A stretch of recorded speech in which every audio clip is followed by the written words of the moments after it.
From our conversation and from my experience, it sounds like objections in sales seem inevitable, and trying to avoid them at this point just seems stupid. What are some tricks you would suggest that we use to get objections on the table early? If you want to take one thing away from here is don't avoid an objection. Now, let me be clear. Don't put objections on the table. Like, don't walk in and go, what a lot of people don't like about our service is this. Like, don't do that. I'm not trying to create negativity. I'm not trying to make people think that like there's something wrong with this. On the flip side, what I don't want to do is get to the end, right, where I ask for the business and I get blindsided by something I didn't know about. The best way to avoiding objections is to ask questions in the discovery process that sometimes you don't want to hear. So, for example, one question is, it's a basic qualifying question, but it's a great question early on, is the last time you made a decision about where you were going to get data from, how did you do this? Walk me through the process. So I don't want to hear that this person doesn't have the juice to pull the trigger for this deal.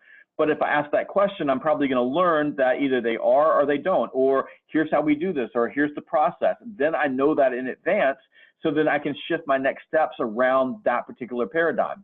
If I see someone who's going, if I like look in their face, like, or I hear in their tone of voice that there's some trepidation around this, or I hear an emotional cue that says, wow, something went wrong.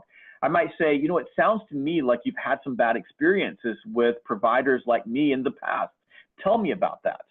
Most salespeople don't want to hear bad news, but it's way better to hear that bad news up front, because then you have the opportunity to work through that with them, to have a conversation with them. And never forget, they're having a conversation with you. They chose to be in the conversation. They're there for a reason. So don't avoid those things. Ask the questions, ask the hard questions. And the most important thing you can do as a salesperson as you're asking questions is what we call deep listening. But this is listening with all of your senses, your eyes, your ears, and your intuition, your heart. So when you hear or see something that doesn't sound right, ask about it. And when you do, they'll start talking. And when they start talking, a lot of times there is an objection, but they will walk their way through the objection without you having to do anything for them. They'll just talk their way out of it. I like that a lot.